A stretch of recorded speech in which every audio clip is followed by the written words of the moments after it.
The night the hands that had rebuilt Meridian Motorsport's entire race engine program became a punchline at a charity gala started the way most public humiliations do. In good lighting, in front of people who had nowhere polite to look but at him. Eli Carter was 41 years old and carrying a tray of champagne flutes through the Ashworth Grand Hotel's East Ballroom when Vivienne Hargrove noticed his hands. She was standing at the center of a circle of investors and board members, wearing something that cost more than his monthly rent, laughing at something someone had just said. She reached for a glass without looking at him. Then she looked. His hands were wrong for the room. Even he knew that. The knuckles were scarred across the ridge from years of work that no hotel uniform could explain.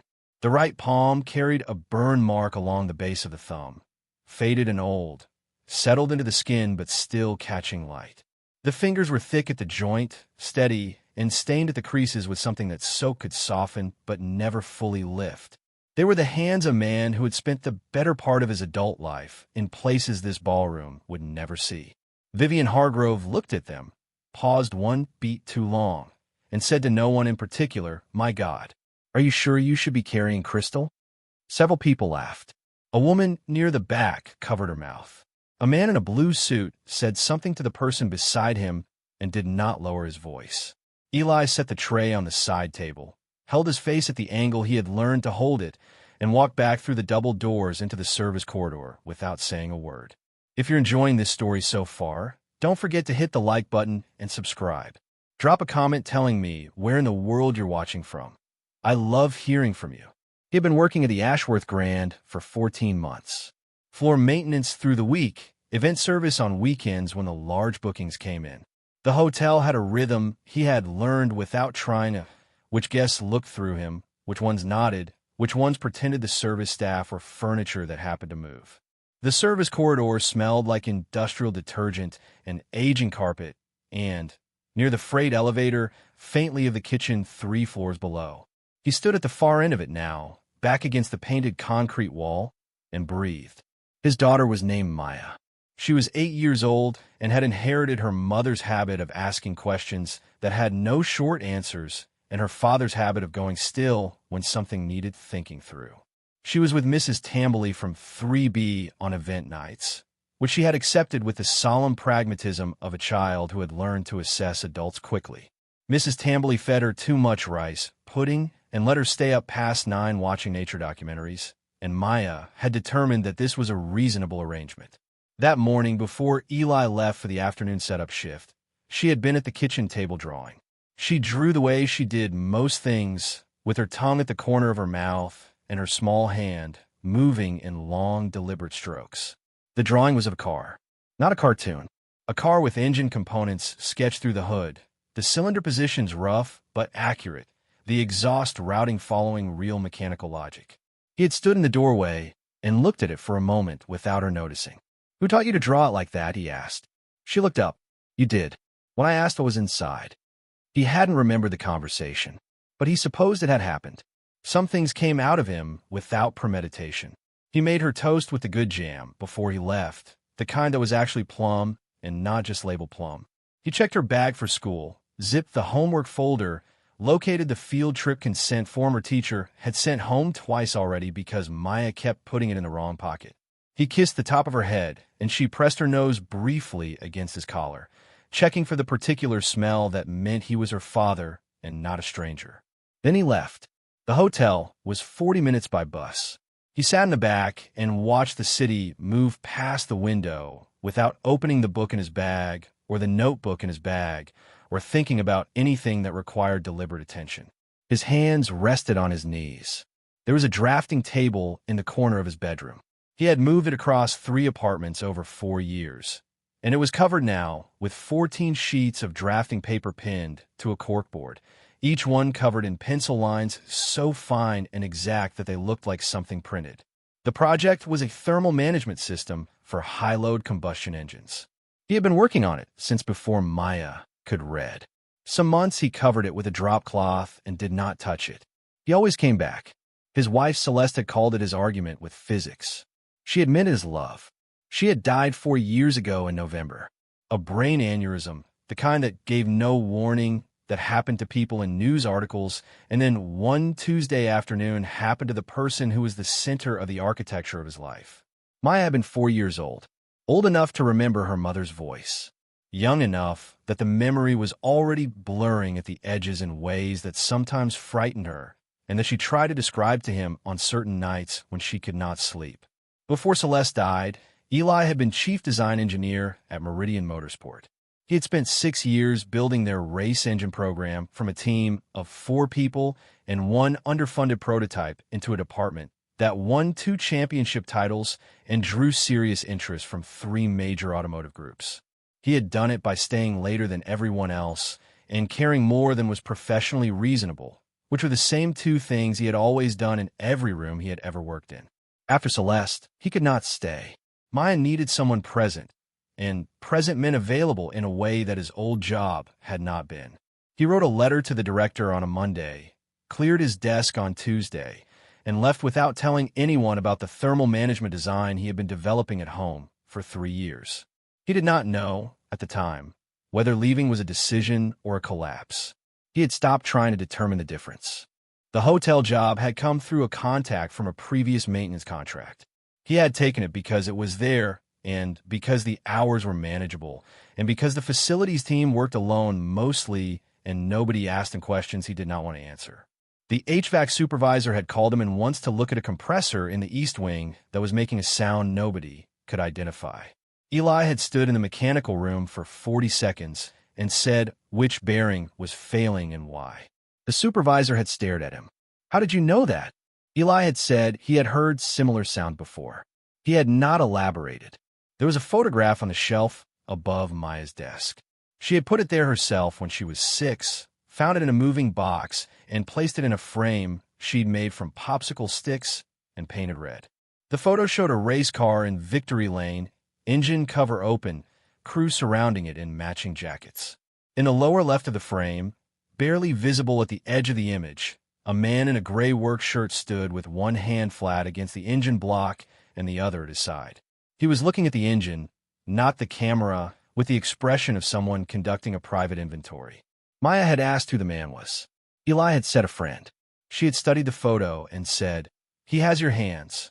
He hadn't corrected her. The gala that evening was for Hargrove Industries' annual foundation benefit. Vivienne Hargrove ran Hargrove Industries, which had acquired Meridian Motorsport 11 months ago in a move that the trade press had described as strategic repositioning. Vivienne had come from consumer technology, a family-funded company she had scaled and sold, and she had brought with her the assumption that strong management transferred across industries the way good code transferred across platforms. The 11 months since the acquisition had been producing results that complicated that assumption considerably. Eli had not known she would be there. He had not connected the foundation benefit booking to Hargrove Industries until he was already through the service entrance and halfway through the afternoon setup. By then, there was no practical reason to leave. She did not know who he was. Nobody in that ballroom knew who he was. He had been careful about that, not from shame, from the understanding that the version of himself that existed in that room was a man who carried champagne trays and wore a hotel uniform, and that was sufficient for what the room required of him. He came back out of the service corridor after the champagne incident. The ballroom had reorganized itself around other conversations. Vivienne Hargrove was at the far end of the room, near the tall windows, talking to 2 men whose posture suggested they were not at ease. Eli crossed the floor, collected the empty glasses from the side table, and went back to work. The rest of the evening passed without incident of any particular kind. He poured, he cleared, he moved through the room the way he had learned to move through it. Somewhere past 10, he heard Vivienne Hargrove tell a man near the bar that her engineering team at Meridian had been struggling with a pressure failure in the GT9's fuel delivery system for the better part of 2 months, and that her senior engineers were confident they were close to resolving it, and that she had full confidence in the team. She said it with the practiced certainty of someone who had rehearsed the sentence enough times that it no longer required believing. He heard it through the particular attentiveness that had always been part of him. Not eavesdropping, just the habit of a man whose ear had always been calibrated to the specific frequency of machines being discussed in rooms where the people speaking did not fully understand them. He registered it and said nothing and carried the glasses back through the service doors. He finished his shift at 11. He took the bus home. Mrs. Tambly's light was still on. Maya was asleep on the couch under a blanket with a nature documentary paused on screen, a wolf mid-stride in a northern forest. Eli carried her across the hallway, took off her shoes, and put her in her bed without waking her. He stood in the dark of her room for a moment, listening to her breathe the way she always breathed in sleep, steadily and with small sounds, like a machine running at a low and reliable idle. He went to his own room and pulled the drop cloth back from the corkboard. The 14-sheet had a problem he had been circling for 6 weeks. A pressure differential in the tertiary recovery loop that resolved one failure and created another in the load transition sequence. He picked up his pencil, erased a line, redrew it 2 millimeters to the left, looked at it, erased it again. He thought about what he had overheard at the bar. The GT9's fuel delivery system. He knew that system. He had written its original specification. He had drawn its first functional diagram on a sheet of drafting paper, not unlike the ones pinned in front of him now, on a night 7 years ago when the solution had arrived in the way solutions sometimes arrive for him. Not as an idea, so much as a recognition, the feeling of something that had always been there finally becoming visible. He turned to a blank sheet and began to draw. Not the thermal management problem, something else. His hand moved across the paper in the way it moved when he was working from memory rather than derivation. Fast and without hesitation, the lines arriving with the certainty of something already known. He worked until 2 in the morning. He did not think about Vivienne Hargrove's voice, or the laughter in the ballroom, or the blue suit man, and what he had said without lowering his voice. He thought about the drawing taking shape in front of him, and about the pressure differential, and about whether the answer to the GT9's problem was the same answer he had almost arrived at 6 weeks ago for an entirely different machine. He stopped when his hand needed rest. He looked at what he had drawn for a long time. Then he covered the corkboard, turned off the lamp, and laid down in the dark. Maya was breathing steadily on the other side of the wall. Outside, the city made the small sound cities make at 2 in the morning, which are different from the sounds they make at any other hour. He closed his eyes. He thought about the pressure differential. He thought about the GT9. He thought about a photograph on a shelf in a popsicle stick frame, and a man with his hands looking at an engine that he had built from nothing 6 years before anyone in the industry knew his name. Sleep came eventually, the way it always did, slowly, and with something still unresolved waiting on the other side of it. Vivienne Hargrove arrived at the Ashworth Grand 9 days later for a working lunch with 3 members of her engineering leadership team and 2 analysts from the investment group that had co-funded the Meridian acquisition.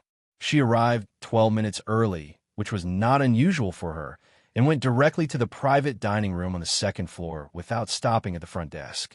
She was 33 years old and carried herself with the particular economy of someone who had learned not to waste motion.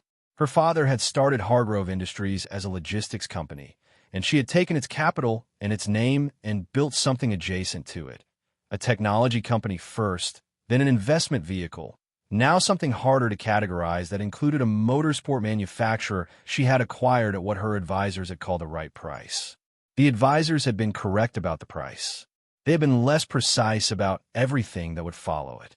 Meridian Motorsport had a workforce of 211 people, 6 active race contracts, 2 championship-level vehicles, and an engineering culture that had been shaped over the better part of a decade by design philosophy her current team could describe but not locate the source of. The GT9 was the most recent expression of that philosophy, and for 11 months it had performed in the way the acquisition prospectus had promised. Then, 8 weeks ago, the fuel delivery system had begun producing a pressure variance in the secondary injection sequence that the diagnostic software flagged as intermittent, which was the category of fault most likely to be ignored right up until the moment it became catastrophic. Her senior engineer, a man named Prescott who had been at Meridian 4 years and had the confident bearing of someone who had never yet been wrong about something that mattered, had told her twice that the team was close. Prescott's definition of close had proven elastic. She sat at the head of the private dining table with a glass of water she did not touch and listened to the same analysis she had now heard in 3 variations. The pressure variance was in the tertiary feed sequence. The diagnostic readings were inconsistent. The software flagged a possible seal issue, but the physical inspection had not confirmed it. The race weekend was 19 days away. Marcus Webb, the lead analyst from the investment group, was 44 years old and had a way of being still that communicated more than most people's movement. He had said very little since sitting down, which was the version of Marcus Webb that Vivienne had learned to pay attention to. 19 days, he said, when Prescott finished. Not a question. Prescott said the team was working around the clock. Marcus looked at Vivienne. "I'd like to hear from someone who's seen the original design documentation, not the current engineering files. The originals." There was a pause at the table that had the particular quality of a pause produced when everyone in a room knows the answer to a question and nobody wants to be the first to give it. "The original design documentation," Prescott said carefully, "is incomplete. Some of the early-stage materials weren't fully transferred during the acquisition handover." Marcus looked at him for a moment. Then he looked at his water glass. "Incomplete in what sense?" "In the sense that the architect of the original system left the company before the documentation was finalized, and what was on record at the time of acquisition was the current engineering iteration, not the founding design." Vivienne had known this. She had been told it at the time of acquisition and had accepted it as a complication rather than a problem, because her advisors had assured her that the current engineering team was fully across the system. She was reassessing that assurance. She became aware, in the particular way she sometimes did in the middle of difficult meetings, of activity in the corridor outside the private dining room. A maintenance worker was doing something to the climate control panel in the wall opposite the glass partition. A man in a gray work shirt with his back to the room, tools out on the floor, beside him in an arrangement that suggested familiarity with the task. She registered him and returned her attention to the table. Prescott was explaining the seal inspection process. Vivienne was listening to him and also listening to a secondary track in her mind that had been running since Marcus asked his question. The architect of the original system. She had never asked who that was. She had never asked because the acquisition had been about the asset, and the asset was the machine, and the machine had been performing. Until it wasn't. "Who designed it?" she said. Prescott looked at her. "The original system. Who designed it?" "A former chief design engineer. He left the company some years before the acquisition. Personal circumstances." "His name?" There was a brief pause. "Carter. Eli Carter." In the corridor, the maintenance worker's hand went still against the climate control panel. It was a small stillness, brief enough that no one at the table would have noticed it even if they had been watching, which they were not. He resumed after 2 seconds. His back remained to the room. "Is he reachable?" Vivienne asked. Prescott said the company had made no effort to locate him after his departure, and that given the time elapsed, his current whereabouts were not on record. He said this with the tone of a man delivering information he considers irrelevant, which was the tone Vivienne was learning to distrust most reliably. Marcus said, "Then I'd suggest making the effort, because the team you have now has been looking at this for 8 weeks and you're 19 days from a race." Prescott began to explain why the current documentation was sufficient for the current team to resolve the issue given adequate time, and Vivienne stopped hearing him properly because she was looking at the corridor again. The maintenance worker was packing up his tools. He moved with a particular economy. Each tool returned to its place in the kit without looking down, the way a person moves through a task they have performed so many times that the actions have become automatic. She watched him close the panel, pick up the kit, and walk down the corridor toward the service stairs. She thought about the champagne glasses and the hands that had been carrying them. She did not pursue the thought. She had a table full of people who needed decisions from her, and the thought was not, she told herself, relevant. If you're hooked on this story, make sure to subscribe and turn on notifications so you never miss an upload. Your support means everything and helps me bring you more emotional stories like this one. 3 floors below, Eli sat on a crate in the mechanical room and ate the lunch he'd packed that morning. A sandwich Maya had insisted on helping make, which meant it had more mustard than was strictly advisable and a note folded inside the wax paper that read, "Don't forget juice," with the apostrophe missing. He had read it twice already. He kept it in his shirt pocket. He thought about the name Prescott had not wanted to say. He thought about 19 days. He had known, when he heard the voices through the partition, that he should move to a different task. There were 2 other panels on the floor that needed attention. He could have gone to either of them. He had stayed because something in Prescott's voice, the careful, rehearsed quality of it, told him that the people at that table did not fully understand what they were describing, and the part of him that had spent 6 years building that system could not make itself leave the room until it had heard enough to know how bad the situation was. It was bad. The pressure variance in the secondary injection sequence was not a seal issue.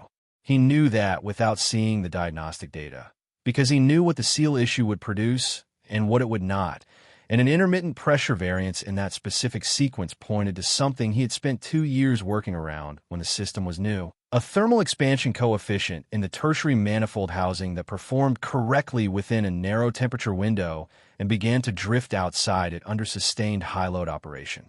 He had solved it in the original design through a compensation geometry that was present in his documentation and absent, he now understood, from everything the current team was working from. He finished the sandwich.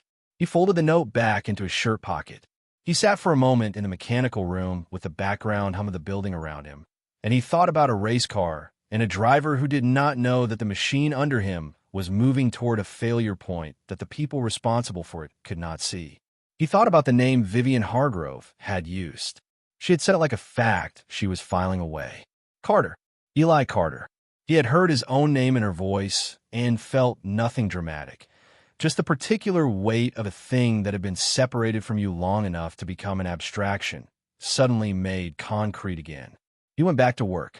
Maya asked him that evening, while he made dinner, why he looked like he was doing math in his head. He said he was thinking about a problem.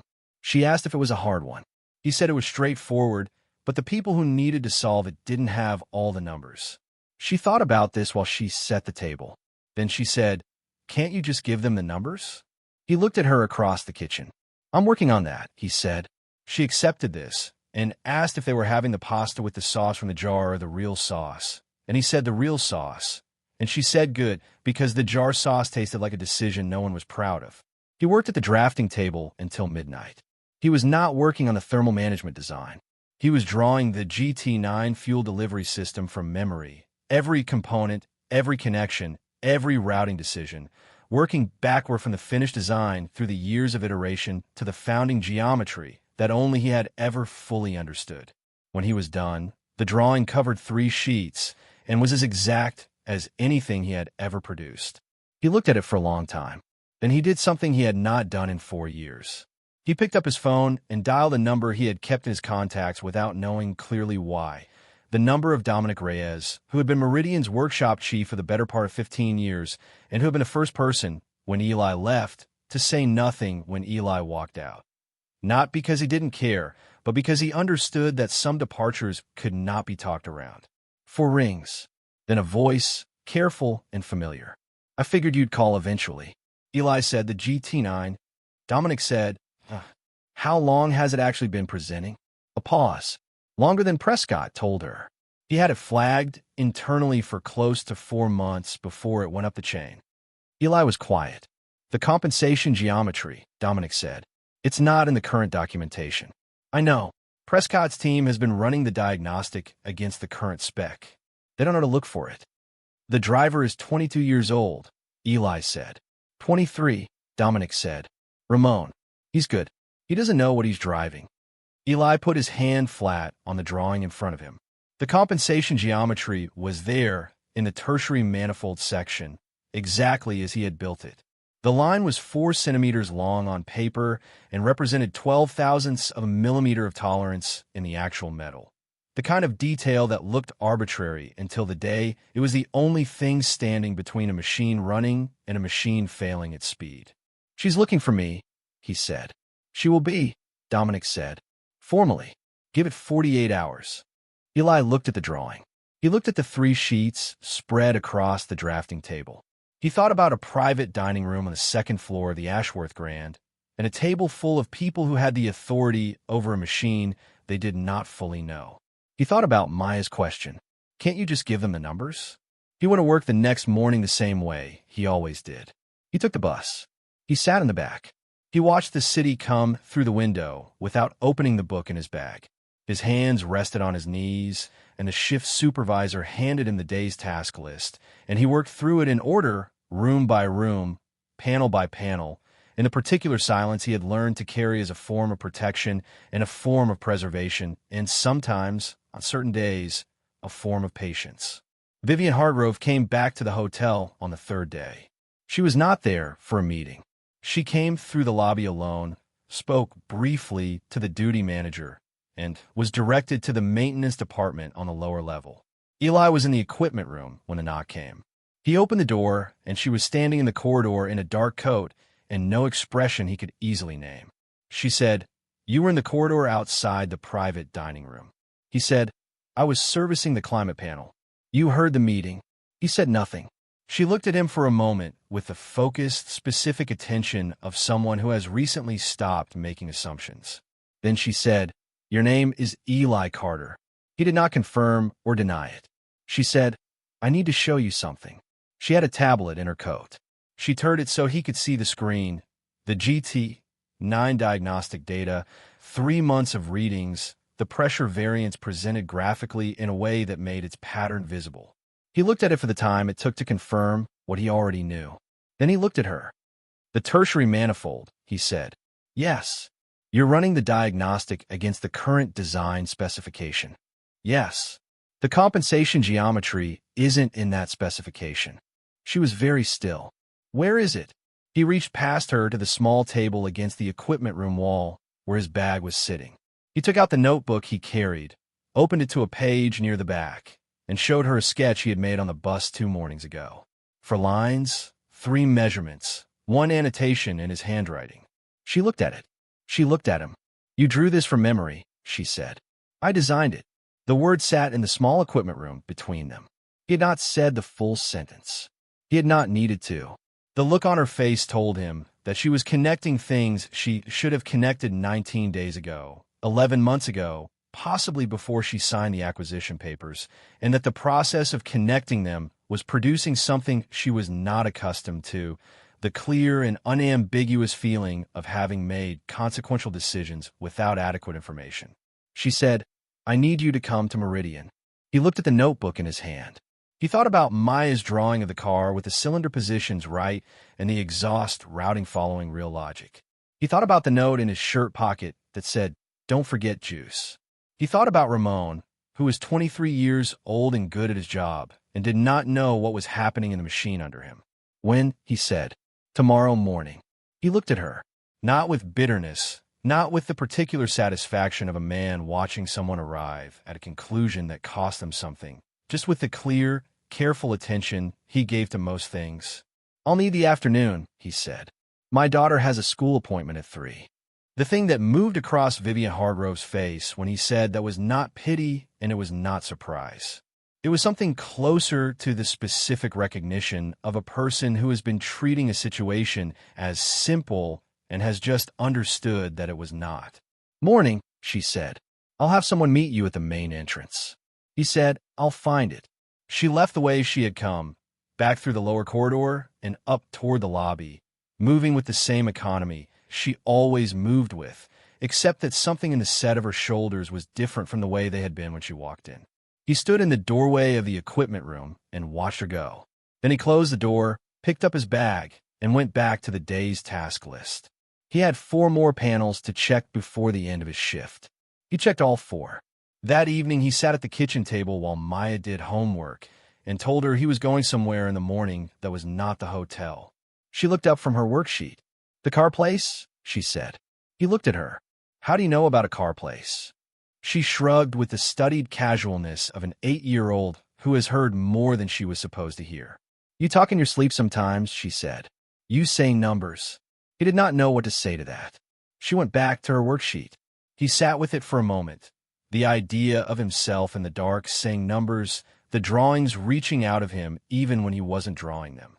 "Yeah," he said. "The car place." Maya wrote something in her workbook. Without looking up, she said, "Is your engine there?" "An engine I made," he said, "a long time ago." She nodded slowly, the way she nodded when she was filing something. Then she said, "You should make sure it's okay."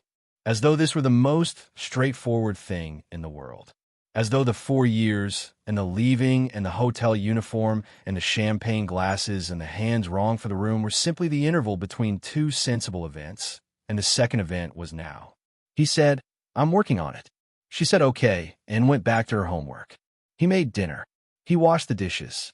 He put her to bed and read to her, and sat beside her after her breathing slowed, in the dark and quiet of an apartment that was exactly the size of what they needed. And he thought about what it meant to walk back into a place that had once been entirely his and was now held by people who had never known who built it. Then he went to the drafting table and picked up the 3 sheets he had drawn 3 nights ago and folded them along the precise grid lines and put them in the inner pocket of the jacket he would wear in the morning. He turned off the lamp. He lay down. The numbers ran in the dark behind his eyes, and this time he let them. Meridian Motorsport looked the same from the outside. Same glass face, same company mark above the entrance, same smell of machine oil coming through the loading bay when the wind shifted. Eli stood at the main entrance at 8 in the morning with his jacket buttoned and the 3 folded sheets in his inside pocket, and looked at the building the way a person looks at a photograph they haven't seen in years, checking whether what they remember matches what is actually there. Most of it did. Some of it didn't. Vivienne met him herself. She walked him through the main floor without speaking, past fabrication stations and alignment rigs, and 2 junior engineers who looked up, then looked again. Dominic was near the GT9's bay. He saw Eli coming and set down his coffee and said nothing, which was exactly right. Prescott turned when they entered the bay. The look on his face had several layers. Recognition first, then calculation, then something that landed just short of composure. Vivienne said, "This is Eli Carter. He designed the GT9 system. He's going to look at the fault." Prescott began explaining that the current team had full documentation and a structured diagnostic running. Eli took the 3 folded sheets from his inside pocket and opened them on the bonnet of the adjacent car. Prescott went quiet. The junior engineers moved closer without being asked. One said, "That's not in our spec." The other said, "It's not in anything we have." Eli pointed to the compensation geometry in the tertiary manifold section and explained, in the language of the system rather than around it, what the housing did under sustained high-load operation outside the standard temperature window, and why its absence from the current documentation meant the diagnostic had been looking in the wrong place for 8 weeks. The bay went quiet in the way rooms go quiet when something reorganizes what everyone thought they understood. Dominic said, from the edge of the bay, the original spec was on his desk the day he left.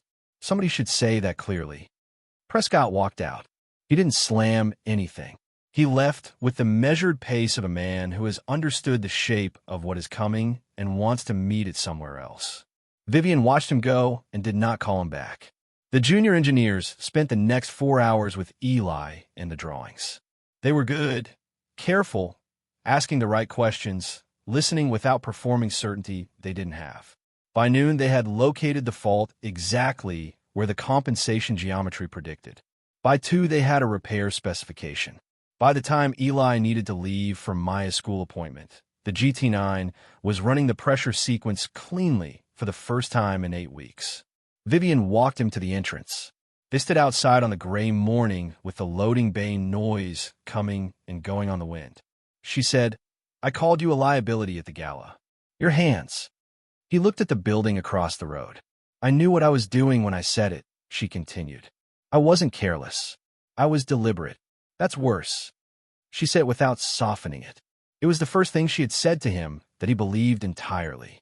He said, "The driver is safe. That's the part that mattered. That's not the only part that matters." He looked at her. "I want you to come back. Properly. Chief Design Engineer. The title, the authority, your name on every document it should always have been on." She paused. "I also want to know what you've been working on at home." Dominic mentioned a thermal management project. Eli said, 14 sheets. She said, "I'd like to see them." He looked at his watch. "I have to pick up my daughter." "I know. No impatience. Come back when you're ready. He nodded once and walked to the bus stop. Maya was at her classroom door when he arrived, backpack on, holding a sheet of paper folded into quarters. She gave it to him on the way home without explanation. He unfolded it on the bus. A drawing, the engine cross-section again, more detailed than before, the cylinder arrangement accurate, a small arrow pointing to the exhaust routing with the word hot written beside it.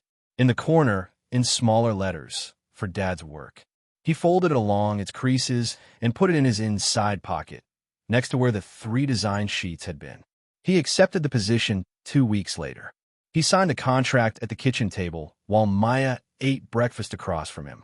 When he set the pen down, she said, "Does this mean you're not going to smell like the hotel anymore?" He said, "Probably not." She said, "Good, because the hotel smell was okay, but the car smell was better." His name went onto the original drawings retroactively, on every document in the archive that bore his design. A correction rather than a ceremony. He preferred it that way. Dominic brought him coffee on the first morning and said nothing, which remained the right thing. Vivienne came to his office 3 weeks in, coat still on. She said she had been trying to find a version of the apology that was adequate and had concluded no version was, but she wanted to say it anyway. He listened. He said, "You found me when it counted." She said that wasn't enough. He said, "It's somewhere to start." She asked about Maya. He showed her the drawing from the bus, the cross-section with the arrow marked hot. Vivienne looked at it for a long time. She got the routing right. He said she always does. The thermal management project came off the bedroom drafting table and onto paper with a company mark at the top. The 14 sheets became 30. The problem he had been circling for 6 weeks resolved on a Thursday evening while Maya argued amicably with a nature documentary in next room.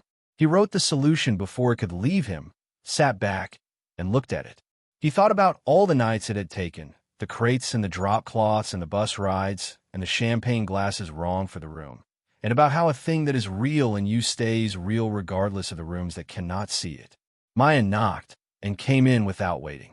She looked at the sheets. "Did you figure it out?" He said, "Yeah." She studied the drawings, then looked at him. "Mom would have wanted to read all of it." He said, "I know." She went back to her documentary. He stayed at the table a little longer, with the drawings and the lamp and the quiet that had never really been empty, then turned off the light and went to make dinner. Thank you so much for watching until the end. If you love this story, check out the other videos on your screen now. I think you'll really enjoy them. And don't forget to subscribe if you haven't already. See you in the next story.